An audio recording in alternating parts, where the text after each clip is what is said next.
Miss Ledber, one thing we have to leave you with before we finish the Islam unit.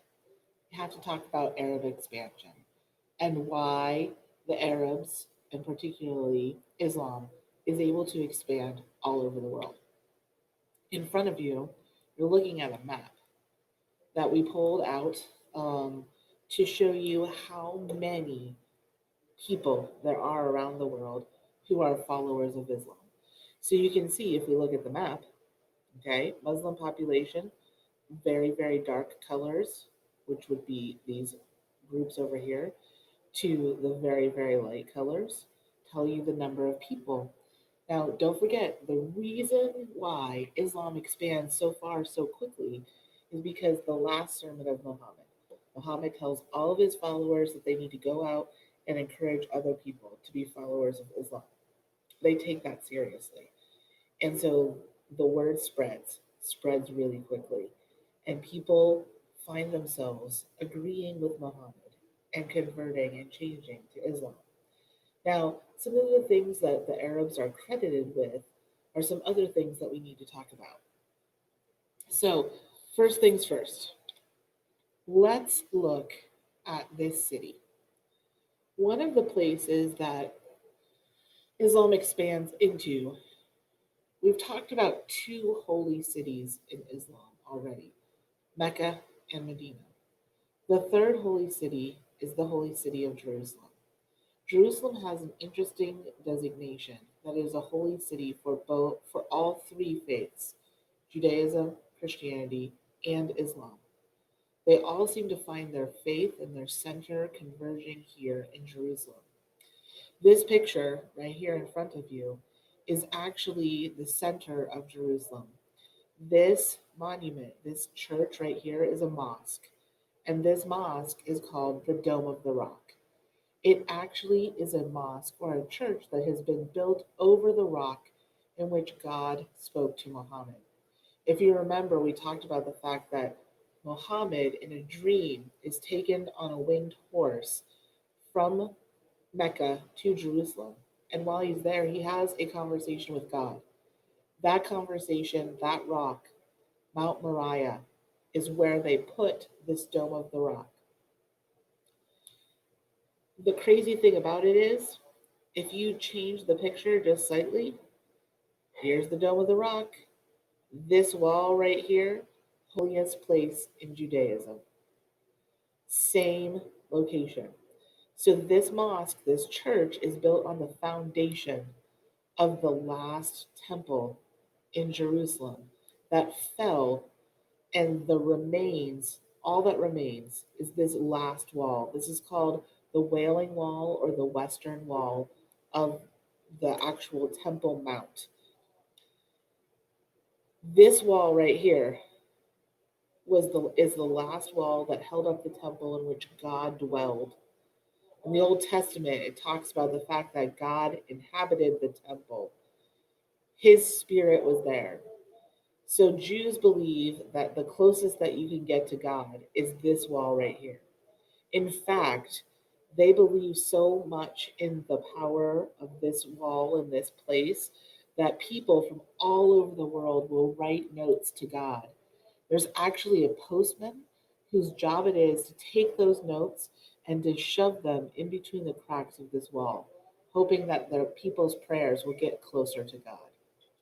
So not only is this a holy city for Jews, not only is it a holy city for Muslims, it's also a holy city for Christians because the Christians experience the same thing when it comes to the crucifixion.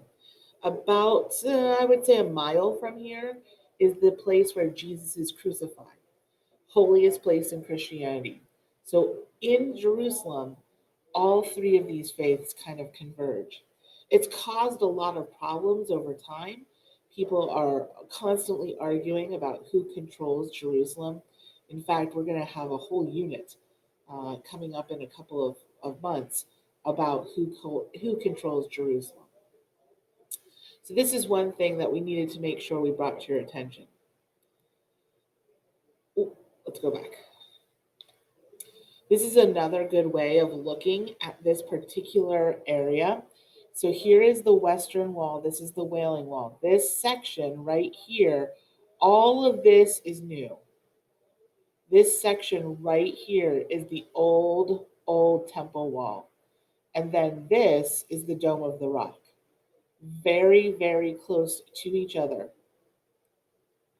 If you look right here, just a little bit across town, that is the location which people feel that Jesus was buried after the crucifixion. So, not very far from each other, all three faiths are converging in the same place. Makes for some interesting discussion, especially about who controls Jerusalem, which faith is supreme, all of those kinds of things. We also need to talk a little bit about how the Arabs and in turn Muslims, people who follow Islam, how they were able to expand and grow. There are three things that this group of people, the Arabs, Muslims, introduced to the world, and through all three of them are super duper important. The first one is algebra. Now, I know that some of you are like, oh, great. I don't like algebra. Why did they give us that? Well, I will tell you. Without the Arabs, we would not have the place values 0 to 9.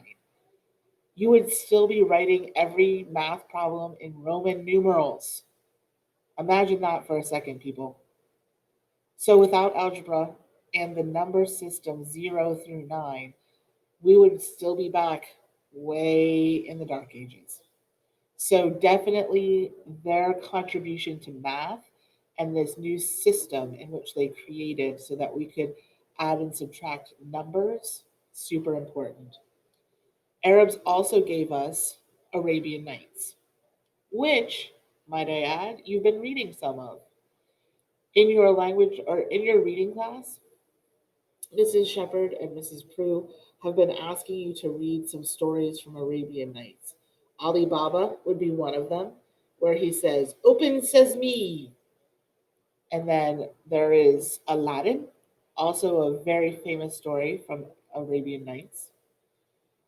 This is a collection of folk tales created and then told through time to the Arabs as they are living kind of on the frontier of the desert. Finally, and this is the one which makes Mr. Hopkins most happy, our friends, the Arabs, create a new science called alchemy. Now, their goal was to create gold using lead. They knew that the chemical makeup of gold was very similar to the chemical makeup of lead. And so they thought if they removed a few little things like electrons and neutrons and protons, they would be able to take lead and make it into gold. This is where we get our modern chemistry idea. Chemistry comes directly from the Arab study of alchemy. Now, I have to tell you, no one has been able to really do this effectively. We still need to have gold, but lots and lots of people tried. So, thank goodness for our friends, the Arabs. They gave us three really important things that we still use today. As we think about getting ready for our essay and then getting ready for our quiz, please make sure that you take time to actually go into your notebook. Look at your notebook. Look at the underlined words. Look at the definitions of those underlined words, because those are the words that you're going to have on your test. Please take your time. Please make sure that if you have any questions, you contact us, and we'll see you next week.